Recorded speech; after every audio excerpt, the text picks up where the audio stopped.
one look at Southwest Florida and you'll see water. A lot of it. From the open water of the Gulf of Mexico, through the inlets and passes to the bays and canals, our public waterways play a big role in living, working, and doing business here. Across Manatee, Sarasota, Charlotte, and Lee counties, a vast labyrinth of over 1,500 miles of waterways includes natural deep water bays as well as man-made navigation channels like the Gulf Intracoastal Waterway. Known as a waterfront playground, Southwest Florida's abundance of public waterways is central to the local lifestyle. In fact, there are over 117,000 registered boats in Manatee, Sarasota, Charlotte, and Lee counties alone. These 4 counties represent 12% of all registered boats in the entire state of Florida. Boating, fishing, paddle sports, and the many other perks of waterfront living make locals proud to call the area home and attract roughly 50,000 new residents each year. Our waterways keep the local economy flowing, and a massive ripple effect can be seen across a variety of industries.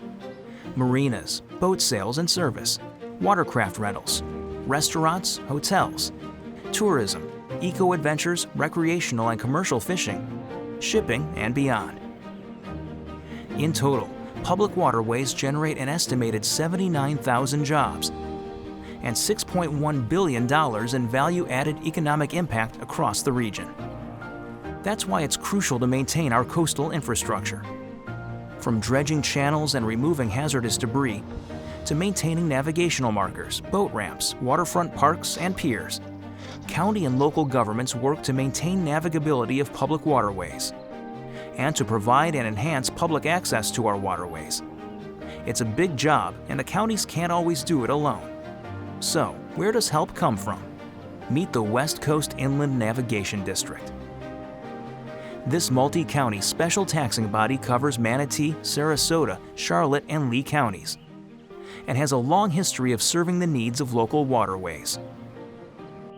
WCIND was originally established by the Florida Legislature in 1947 to complement the U.S. Army Corps of Engineers in sharing the cost of planning, construction, and maintenance of the Gulf Intracoastal Waterway expansion from Anclote River to the Caloosahatchee River.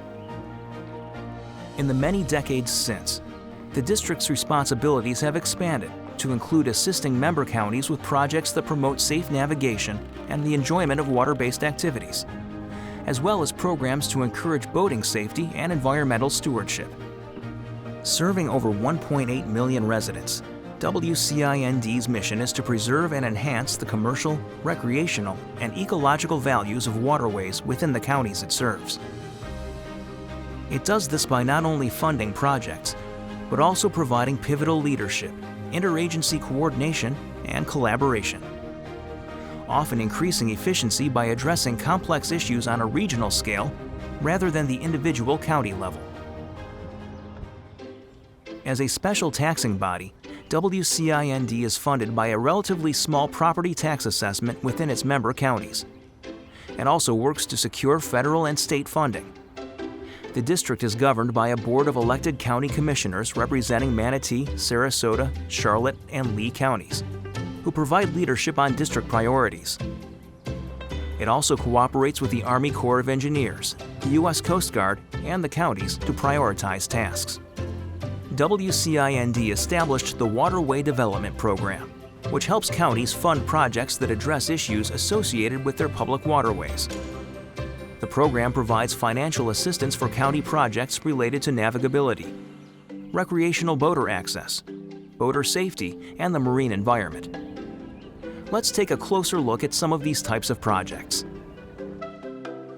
Public navigation projects include dredging canals and inlets, removing navigation hazards like derelict vessels and marine debris, and making sure channel markers and navigation aids are in place.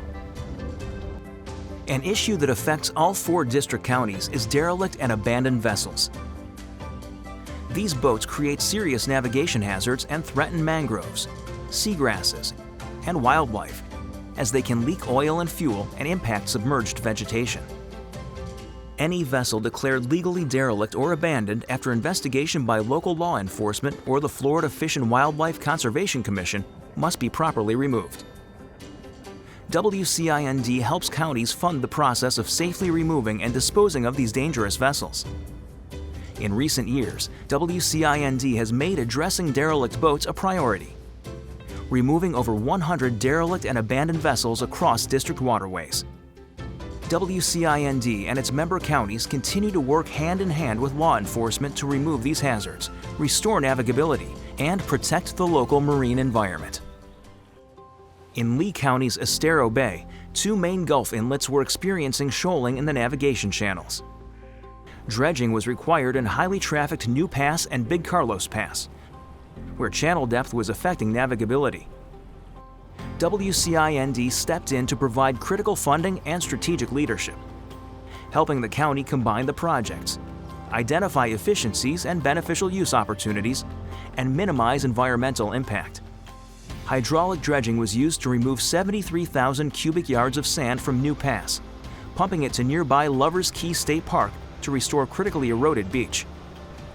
Over 55,000 cubic yards were pumped from Big Carlos Pass to Estero Island, where it provided much-needed storm protection.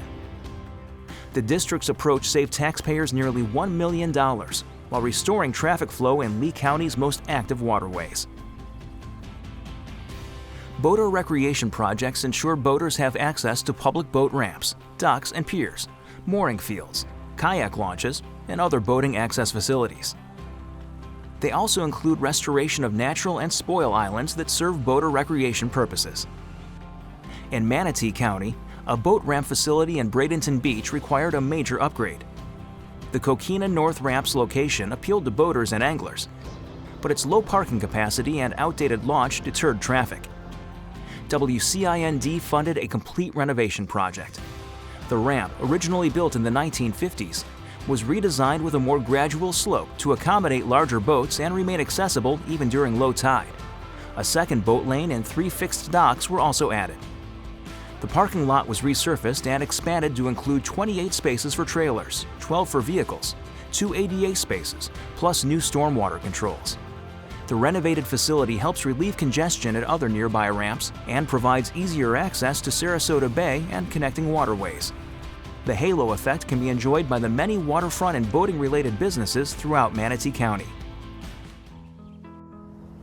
Environmental education projects aim to increase the general public's awareness and knowledge of waterway-related environmental issues.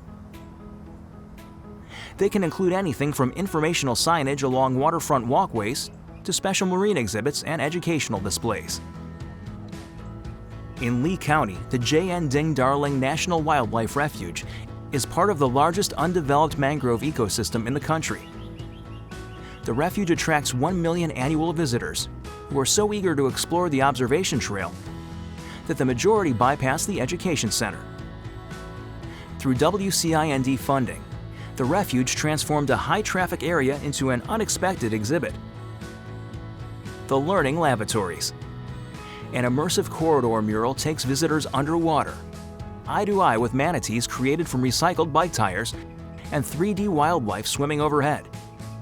Inside, mangrove murals, wildlife photography, and sculptures emphasize the importance of water quality and habitat. By creating a memorable and informative experience, the lavatories encourage guests to enter the Visitor and Education Center to continue learning. Together, these exhibits inspire education and stewardship of Southwest Florida's vital marine environment for generations to come. Boater safety and education projects are all about keeping everyone safe on district waterways and increasing awareness of boating regulations and safe boating practices. They include a wide variety of efforts like resources for boating instruction, including chase boats, sailing hulls and safety equipment, and even marine fire and rescue boats. The Englewood Sailing Association in Sarasota County provides increased access to sailing education by offering low-cost programs to youth and adults. Students in the youth program learn valuable boating skills and to work alongside other kids as well as adults. WCIND helped this nonprofit organization reach even more students by funding much-needed facility and equipment updates. The fence line around the center was expanded for additional boat storage. Outdated vessels were replaced with 6 new advanced training sailboats with additional sails, where students can learn how to tune the boats for performance. New vessels were added to the adult sailing program, and a new engine made one of the organization's safety boats more reliable and environmentally friendly. Thanks to these enhancements, the Englewood Sailing Association can provide opportunities for more students to build confidence, character, and community through sailing. Marine law enforcement projects focus on protecting boaters' health and welfare, as well as the marine environment. These range from actual boats, docks, and lifts used by marine law enforcement, to fuel and oil supplies, and even patrol hours. In Charlotte County, WCIND provided funding for 2 new vessels for the Sheriff's Office Marine Unit: a 21-foot Boston Whaler Guardian and 28-foot Boston Whaler Justice. In addition to waterway patrols, the boats are crucial in all kinds of emergency situations. They're equipped with cutting-edge technology like a side-scan sonar unit and 3D imaging to assist officers in locating and identifying submerged objects. A forward-looking infrared camera capable of detecting tiny differences in heat is crucial for performing search and rescue when a person is nearly impossible to see in the water. Features like a removable dive door allow water-level access for a host of uses in search and rescue and recovery. These specialized vessels significantly enhance the Marine Unit's ability and readiness to serve everyone who uses Charlotte County waterways. As our population grows and the demands on our waterways change, WCIND will continue to work with its partners to implement creative, bold, and integrative approaches to make sure our local waterways remain viable and valuable. And for Southwest Florida, that's pretty big.